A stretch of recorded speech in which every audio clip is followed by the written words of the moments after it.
लगभग के खास कार्यक्रम धर्मचक्र में आपका स्वागत है। और एक खास कार्यक्रम दीपावली को लेकर हम लोग चला रहे हैं और इसमें पंच पर्व महोत्सव के बाद में दीपावली के बाद जो सबसे महत्वपूर्ण त्यौहार आते हैं वो भैया दूज और गोवर्धन पूजा है। गोवर्धन पूजा में भगवान को भोग लगाने के बाद अगले दिन भैया दूज का त्यौहार मनाया जाता है और पंच पर्व महोत्सव का समापन इन्हीं दोनों त्योहारों के साथ में होता है।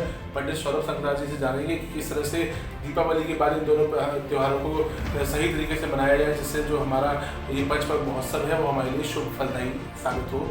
पंडित जी बताइए हमारे दर्शकों को कि दीपावली के बाद जो गोवर्धन पूजा और भैया दूज का त्यौहार है इसको किस तरह से मनाया जाता है और इसमें क्या कुछ हम खास पूजा कर सकते हैं जिससे शुभ फल की प्राप्ति हो।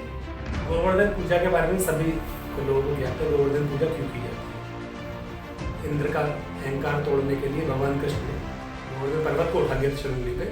इसका प्रावधान है, कई सारी दंत कथाएं भी हैं इसके बारे में लिखी हुई। गोवर्धन की पूजा बहुत महत्वपूर्ण हो जाती है। ये 5 दिवसीय प्रोग्राम है, जो पर्व है, ये बहुत ज़्यादा महत्वपूर्ण हो जाता है। इसके पर्व का एक समय सुबह 6:43 से लेकर 8:52 तक गोवर्धन बना के उसकी पूजा की जाती है। गोवर्धन पूजा के बाद भाई दूज का पर्व आता है। 15, 14 और 15 में ही भाई दूज बनाई जाएगी। याद रहे, 14 और 15 में ही भाई दूज बनाई जाएगी। जो लोग उदया तिथि को मानते हैं वो भाई दूज बनाएंगे 15 तारीख को। लेकिन जो बहनें अपने भाई को राखी बांधेंगी, यम द्वितीया का पर्व कहलाया। यमराज जी के पास कभी समय नहीं होता था, एक कथा ऐसी है। तो यमुना हमेशा नाराज रहती थी। दोनों भाई बहन थे, सूर्यपुत्र सूर्यपुत्री। तो उन्होंने कहा भाई कि वो समय नहीं रहता कभी भी। तो यम ने कहा कि भाई एक दिन मैं तुम्हारे पास आऊँगा, मैं कभी नहीं आ पाता, तुम्हारे पास आऊँगा। तो इसमें ऐसा विधान है कि भाई जाता है बहन के पास में कराने के लिए, व्रण कराने के लिए। इसका समय 14 और 15 दोनों ही दिन वैसे तो मान्य होगा, लेकिन 14 तारीख को जो निराहार रह के भाई बहन तिलक करा सकते हैं उसका समय ये होगा 14 तारीख को 2:36 दोपहर से लग जाएगी और 15 तारीख को 1:47 दोपहर में खत्म होगी। तो 14 को ही मना सकते हैं, 15 को ही मना सकते हैं। मैक्सिमम लोग उसमें 15 को ही मनाएंगे।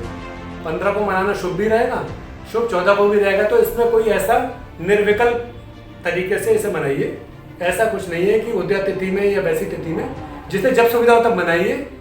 पहली बार ऐसा पर्व है जिसमें भद्रा वगैरह कोई विचार नहीं किया जाता। तो ये पंच पर्व, ये त्योहारों की श्रृंखला हुई।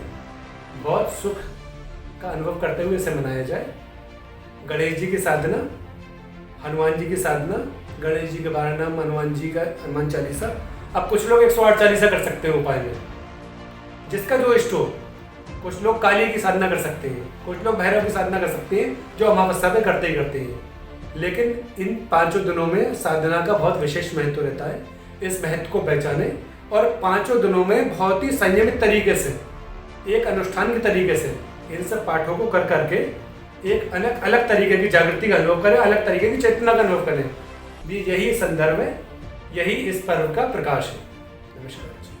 तो देखिए थे ज्योतिर्विद डॉक्टर सौरभ संक्रांत जी, जिन्होंने हमें बताया कि किस तरह से जो पंच पर्व महोत्सव है उसको हमको मनाना चाहिए। और एक अच्छी बात यह है कि जो भैया दूज का पर्व है इस बार वो 2 दिन पड़ेगा और दोनों दिन जो है पूरी शुभता के साथ में बहन और भाई इसको मना सकते हैं। लिहाजा सभी लोग जो है, जो पंडित जी ने उपाय बताए हैं, जो पूजा की विधि बताई है, अगर उसका पालन करेंगे तो निश्चित रूप से जो जीवन में सुख समृद्धि और शांति है उसका अनुभव करेंगे। इसी तरह के जो धार्मिक आपको तथ्यों की जानकारी हम उपलब्ध कराते हैं, उसके लिए पंडित जी हमारे चैनल पर उपलब्ध रहेंगे। और इस तरह के वीडियो आप लगातार देखते रहिए। हमारे चैनल को लाइक सब्सक्राइब करना मत भूलिए। धन्यवाद।